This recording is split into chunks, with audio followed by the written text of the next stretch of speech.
네, 정재인 고생 많으십니다. 집값 문제가 하여튼 우리 국민들 참 힘들게 하고 있는데요. 코로나 위기 중에 집값이 급등을 해가지고 영끌이 나오고 그야말로 젊은 층들이 또 주택 구매 행렬에 뛰어들고 그랬는데 또 지금은 주택가격 폭락을 걱정하고 있지 않습니까? 네. 거기에 따른 대출도 문제고요. 저 그림을 좀 보시면요.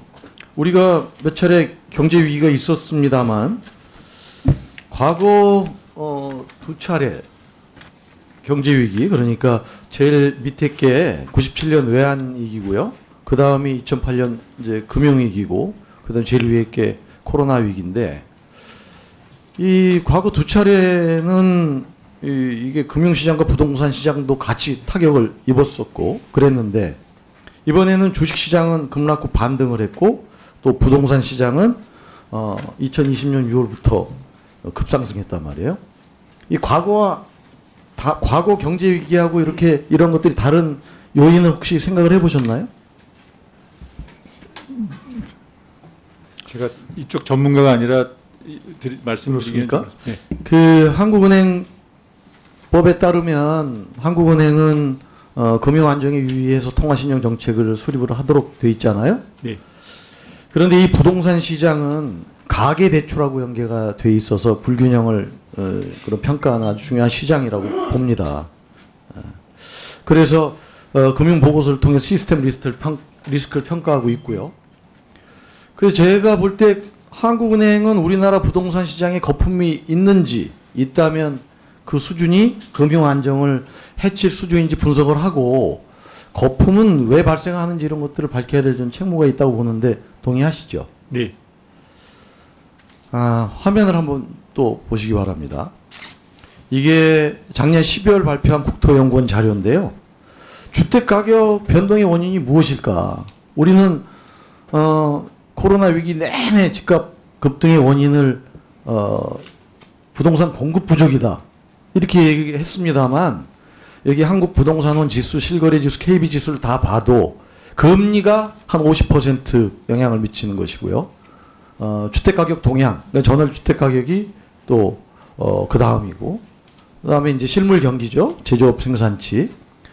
그리고 주택 공급 관련은 한 2% 수준 영향을 미쳤다 이렇게 분석을 하고 있단 말이에요. 1인 가구 등등 얘기하는데 그것도 1% 내외의 영향에 미친다. 이렇거든요. 근데 이걸 다 뭐 집이 공급이 안 돼서 그런다 이렇게 얘기를 했단 말이에요. 그럼 지금은 코로나 이후에 집값이 퍽 떨어지는 거는 그 사이에 갑자기 아파트가 엄청 공급이 됐나요? 그런 거 아니지 않습니까? 그래서 한국은행이 이거에 대해서 뭔가 분석 보고서를 내놔야 된다고 생각을 합니다. 제가 찾아보니까요, 올해 8월 돼서야 주택시장 리스크 평가라는 게 나왔어요. 이게 이제 처음 나온 건데, 여기도 금리 인상이 주택가격을 얼마나 낮추는가를 분석했을 뿐이고, 우리 지난 코로나 위기 시에처럼 주택가격 상승기에 금리 인하가 미친 효과에 대해서는 분석이 없어요. 이건 저는 문제라고 생각합니다. 어떻게 한국은행에서 이 주택가격의 상승에 대한 제대로 된 실증 분석이 없는지 저는 이해가 안 갈 정도입니다. 그래서 저는 한국은행에 몇 가지 좀 주문을 하고자 합니다. 우선 코로나19 위기 당시에 한국은행이 채택한 초금리 정책의 득과 실에 대해서 냉정한 평가가 필요하다고 보여집니다. 2008년 금융위기 당시에 기준금리 저점이 2%였는데 이번엔 거의 제로금리에 가까운 0.5까지 낮아졌잖아요. 근데 이게요, 실물 경제에는 별다른 영향을 미치지 못하고 바로 부동산 시장 등 자산 시장에 영향을 미쳤다는 거거든요. 그러니까 일정 기준점 이하 한 2% 내외에 있는 기준금리를 낮춰봐야 우리가 목표로 하는 실물 결기 활성화에 영향을 미치는 게 아니라 이런 부동산, 주식, 이런 자산시장에 영향을 미친 거 아니냐라는 데 대한 분석이 있어야 될 것 같단 말이죠. 그래야 앞으로 똑같은 일을 반복하지 않는다. 그리고 그렇게 초저금리를 우리나라가 15개월 동안 실물 경기가 회복되는 시점에 유지를 했는데 이건 어떻게 영향을 미쳤는지 이걸 봐야 된다. 그래서 부분과 시장 불안이 다시 반복되지 않도록 명확히 분석해야 된다. 그렇게 생각합니다. 이에 대한 선생님의 답변 주시고.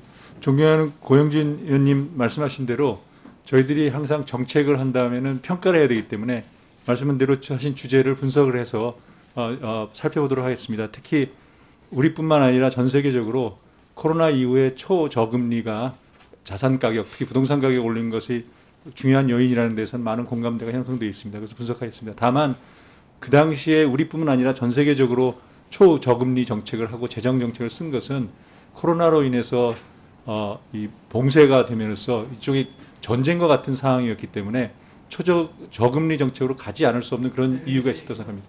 그렇게 가면서도 네. 그것이 미치는 영향, 예.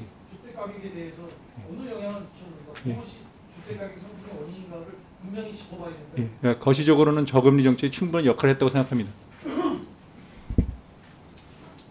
네, 수고하셨습니다. 다음은 존경하는 김영선 의원님 질의해 주시기 바랍니다.